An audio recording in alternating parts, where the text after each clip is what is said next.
เก็บ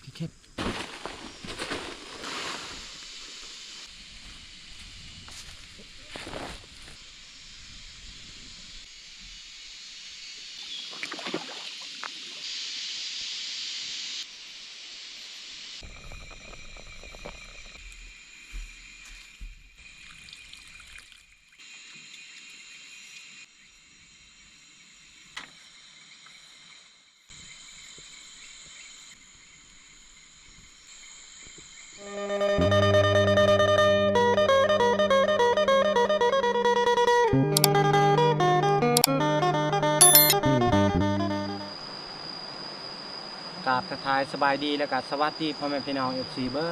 ดสู่ผู้สู่คนใครที่เข้ามาเบิ่งมาชมสองเฮา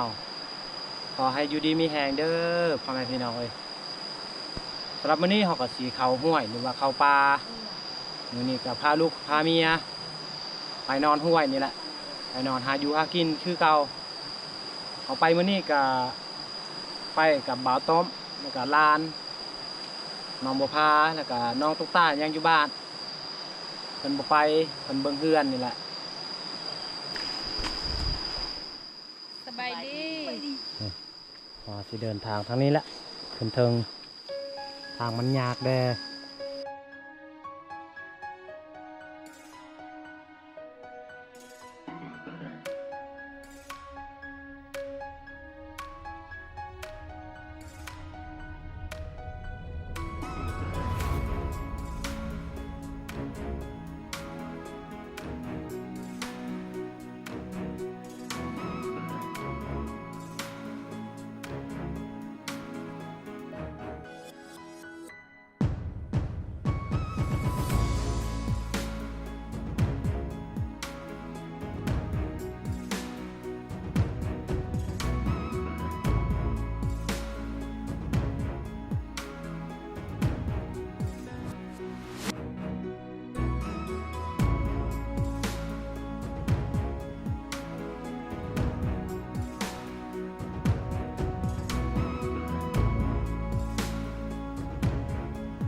มื้อนี้นี่เฮามานอนบอนที่พักเฮาเฮ็ดไปสุดก่อนเฮาเฮ็ดไปกับเบายิงเบายับถ้า 3-4 โมงเฮาจังค่อยเอาไผบัตรปกเอา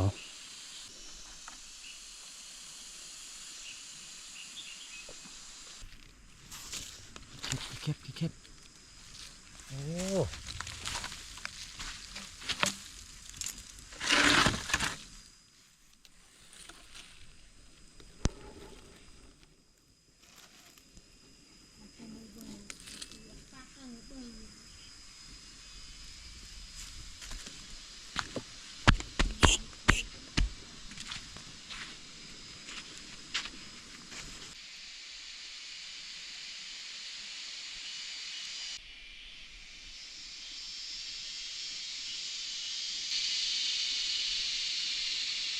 ช่วงนี้เฮาก็ออกมาแต่หากิน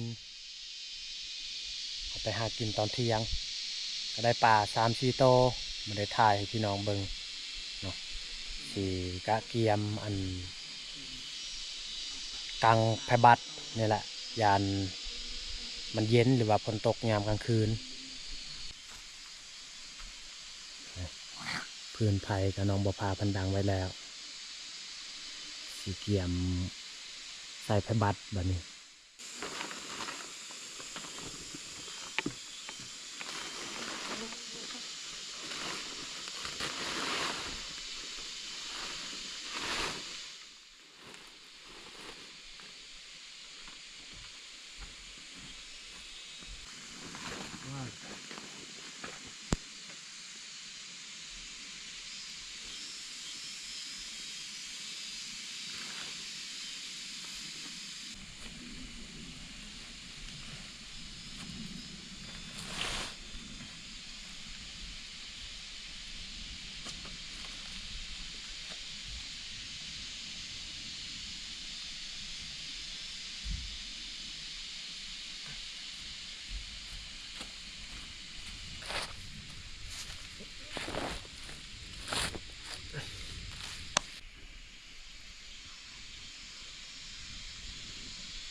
นี่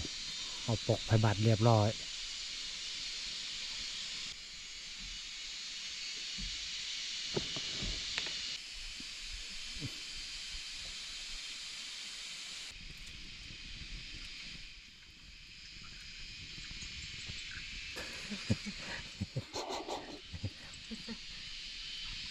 ป่าน้อยๆน้องบ่พาเพิ่นถ่าแต่งกิน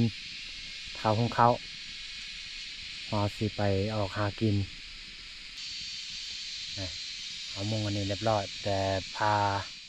ลูก2คนออกไปวานแฮหรือว่าไปใส่มองไว้สิไปวานแฮเทิงๆพุ่นละแล้วก็ขากลับเขาจะใส่มองไว้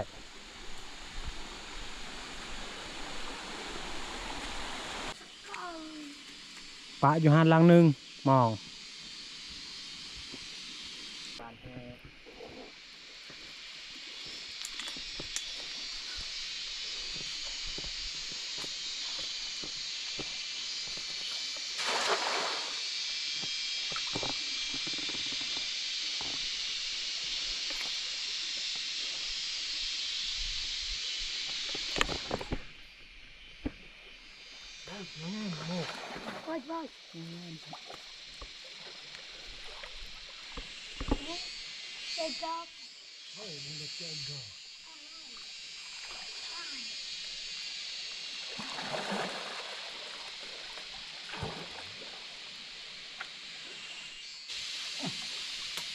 เกือบหลุด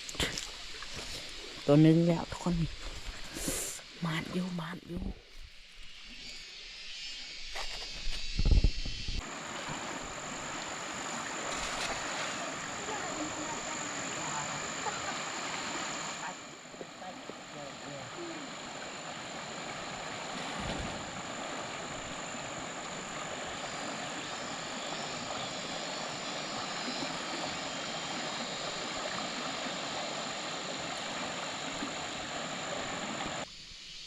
เอาไปวานแฮก็บ่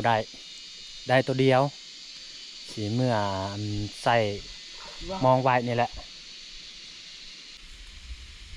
2คนก็กลางมองไว้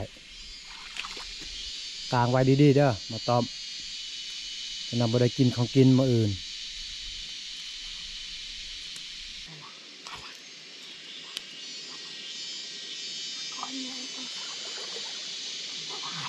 หมอยเตยมีกระต่าย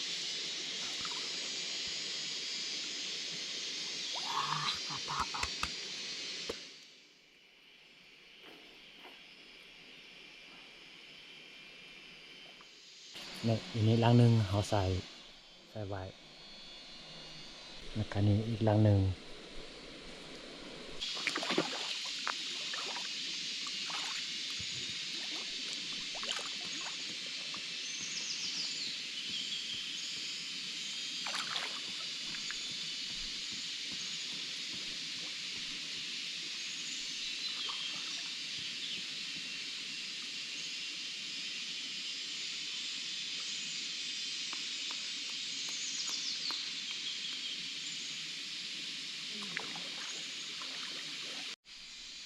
พอดีแล้วเฮาใส่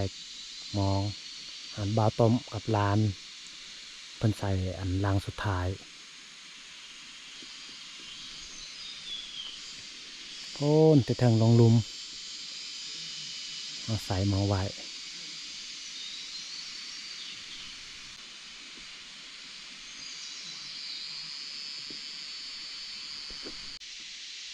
ตอนนี้บรรยากาศก็6 โมงแล้ว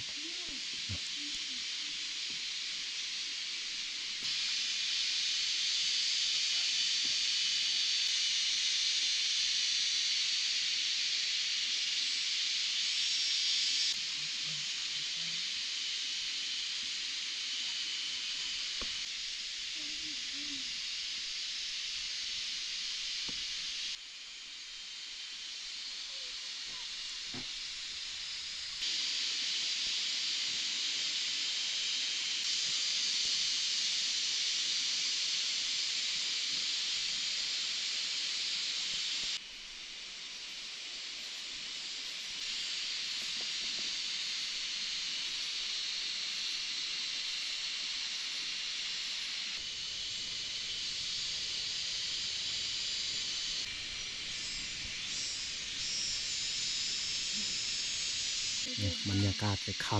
ำเริ่มแต่งอยู่แต่งกินนี่แหละ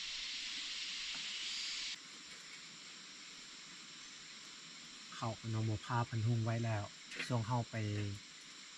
ใส่มองเพิ่นหุงไว้สิเฮ็ดอาหารการกินบัดนี้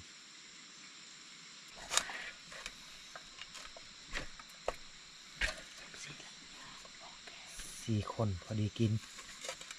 พอดีแกง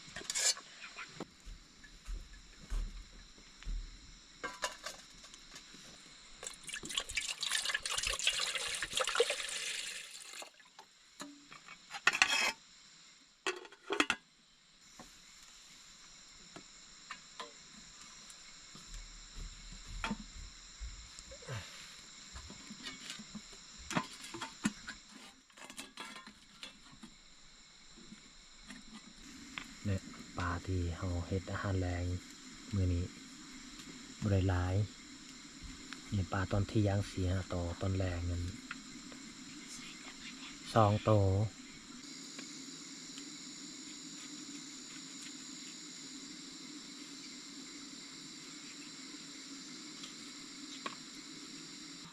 ดูสุดจึงกากอาบากันตัง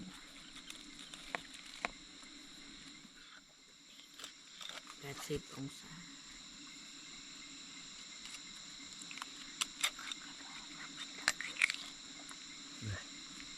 เอาหั่นเอา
หอม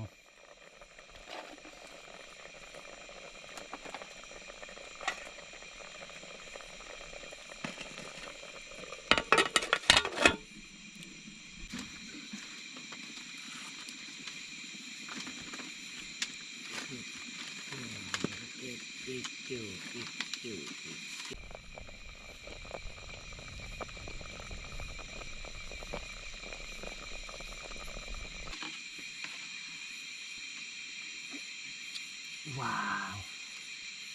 สุกเรียบร้อย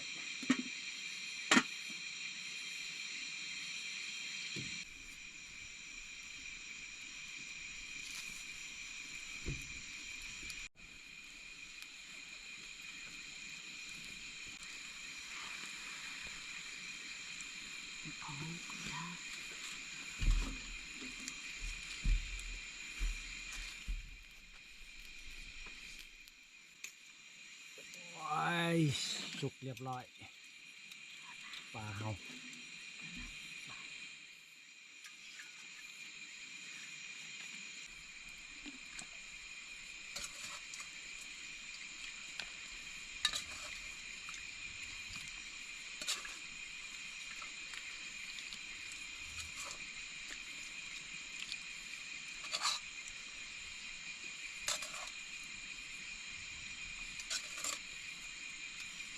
มันเน้นจะสีปลาผักก็บ่ค่อยมีคิดหอดน้องตาอยู่เพื่อนเพิ่นอยู่คนเดียว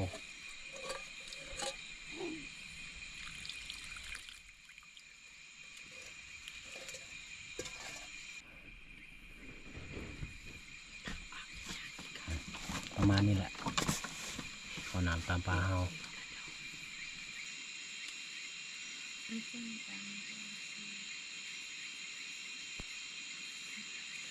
เอาปู่ย่าตายายเบิ่งไงลูกเต่าไปทำมาหากินขอให้อยู่ดีมีแหงเด้อลูกเต่าไปทำมาหากินนอนใช้ชีวิตในป่าในดงมาพ่อแม่พี่น้องกินข้าวนำกันกินข้าวแรงมื้อนี้ก็มากับบ่าวต้อมกับน้องบุพานี่กับหลานลูกของลุงมาพ่อแม่เอ้ยกินข้าวช่วง8 โมงหรือว่า9 โมงนี่แหละมาเด็ดมีปลาเอาเพิ่งนะเอางับเดี๋ยวครับ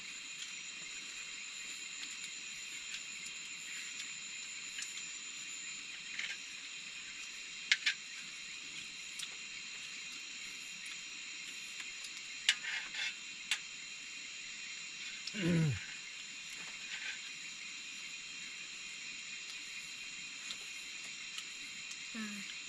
้องตาเพิ่นก็บอกไปนำ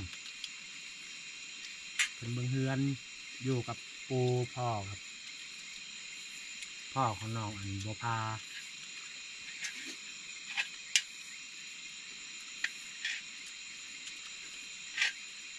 กินเบาหมก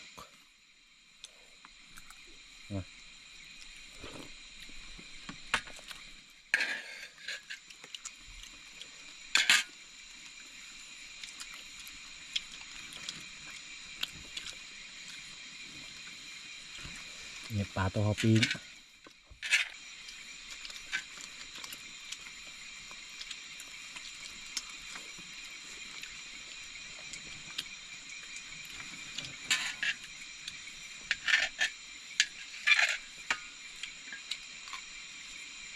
กินลานกินให้อิ่มเ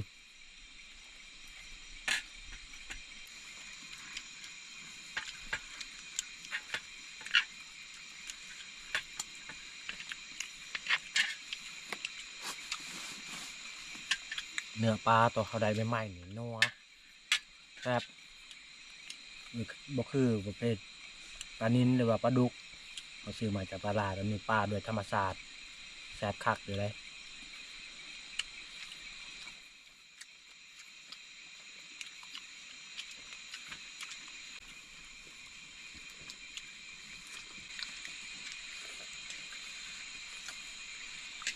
แซ่บอยู่บ่ซีมือบ่เปื้อ แซ่บ แซ่บบ่ร้านหมูกแซ่บบ่ แซ่บ แซ่บคักอยู่ได้กินอยู่ปลาอยู่ดงนี่กะคันว่าพักกะกินแซ่บอยู่กินให้อิ่มพอได้นอนหลับ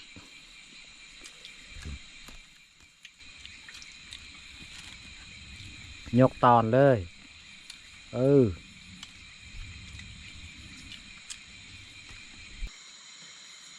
ช่วงนี้ก็พอดี9 โมงพาลูกเมียนอนเห็นบางคนก็อยากนอนว่าพอเฮาก็มามื้อนี้บ่ได้ออกหากินยามกลางคืนเพราะว่าอีกอย่างเฮาบ่มีเกอร์โบกแล้วก็บ่มีเกอร์แพรช่วงฤดูนี้นี่ค่อนข้างงูนิดหน่อยลายงูที่มีพิษอีกอย่างก็เมื่อยแห้งรู้สึกเมื่อยตอนเฮาย่างเพราะว่าพอเฮาก็สิออกไปหากินเที่ยงตอนเที่ยงสิกะเกียมนอนแล้วบัดนี้พี่น้องเอ้ย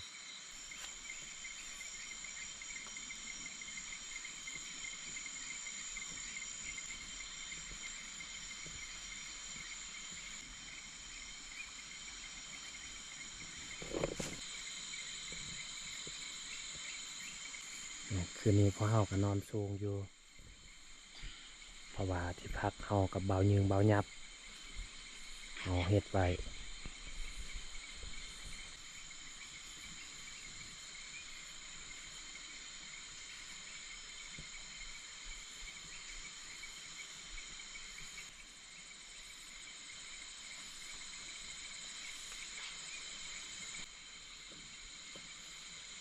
เอาพ่อแม่พี่น้องเฮาก็สิขอตัวไปก่อนเนาะเฮามาเจอกันใหม่ในตอนเช้ามื้ออื่น